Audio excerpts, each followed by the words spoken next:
Hanya orang-orang yang lapar yang menuntut untuk dikenyangkan. Kenapa banyak mertua menjadi sumber masalah kebahagiaan dari rumah tangga anak-anaknya? Karena sebagai ibu, sebagai mertua, mungkin di dalam pernikahan dahulu tidak memperoleh kebahagiaan, akhirnya menuntut kepada anak-anak. Saya tekankan bahwa jangan pernah orang tua mengatakan anak-anak itu berhutang. Lah, lantas kalau anak bertanya siapa yang minta dilahirkan, bukankah ibu dan bapak yang mau melahirkan memiliki anak? Apakah memiliki anak itu tujuannya supaya nanti ada yang ngurusin, supaya nanti ada yang cariin makan dan segala macam? Berarti itu motifnya sudah bukan kasih, berarti motifnya memang keegoisan yang terselubung. Saya bukan katakan anak-anak tidak perlu merasa hormat dan berhutang budi, tetapi semua itu tidak bisa dipaksakan. Kalau namanya anak dipaksakan, suruh bawa makanan setiap hari ke rumah walaupun sudah menikah misalnya begitu, atau buah dan segala macam, semua yang dipaksa tidak menimbulkan kebahagiaan dan sukarela. Itu bukan cinta, walaupun dilakukan mungkin itu karena takut. Jadi pesan saya kepada para mertua, kepada orang tua, Anda sebetulnya memperoleh pahala kalau bisa berhasil menghantarkan anak-anak, baik itu pria maupun wanita, membangun rumah tangga yang jauh lebih baik daripada rumah tangga Anda. Mungkin sekarang rumah tangga Anda tidak bahagia, tetapi jangan diwariskan kepada anak-anak. Ini yang saya pernah dengar juga cerita. Kenapa ada keluarga ya, 3 turunan dari nenek, ibu sampai dia sendiri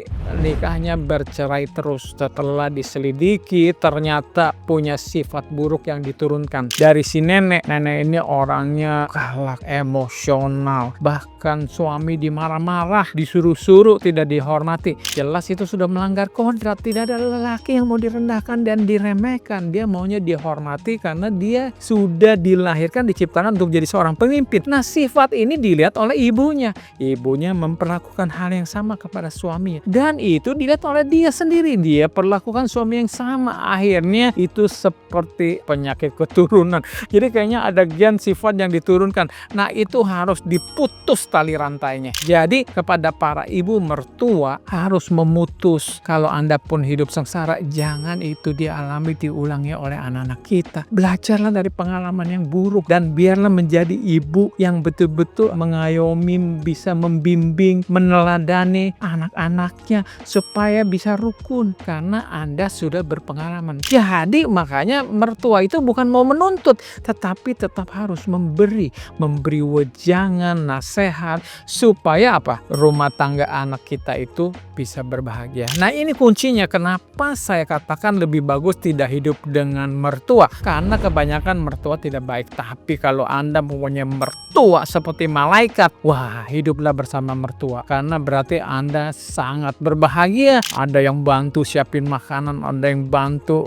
mengurus anak-anak, bisa membantu menasehati supaya rumah tangga rukun. Tetapi bahayanya kalau mertua tidak seperti malaikat, itu sebuah bencana yang sudah ada di depan, harus dijauhi. Dan sebagai suami, saya punya pesan juga, Anda sebagai imam kepala keluarga harus bisa menjadi penengah yang adil. Saya bukan bilang suruh hanya memihak kepada istri atau memihak kepada mertua, memihak kepada yang benar. Jadi Anda harus bisa menegur, menasehati kedua pihak agar mereka rukun, dan akhirnya Anda menuai sebagai suami mempunyai rumah tangga yang rukun. Aduh, senang sekali kalau istri rukun sama mertua, bisa pergi bersama shopping ke pasar dan segala macam. Bukan seperti orang bilang apa, kucing dan anjing kalau ketemu gonggong dan berantem. Jadi ini pesan saya, semoga bisa memperbaiki rumah tangga yang masih ada mertua, hidup bersama, apalagi hidup serumah, dan terutama kepada mertua. Ayo, jangan merasa lebih senior, jangan merasa anak lelaki adalah milik Anda. Oh enggak, anak itu hanya menjadi titipan,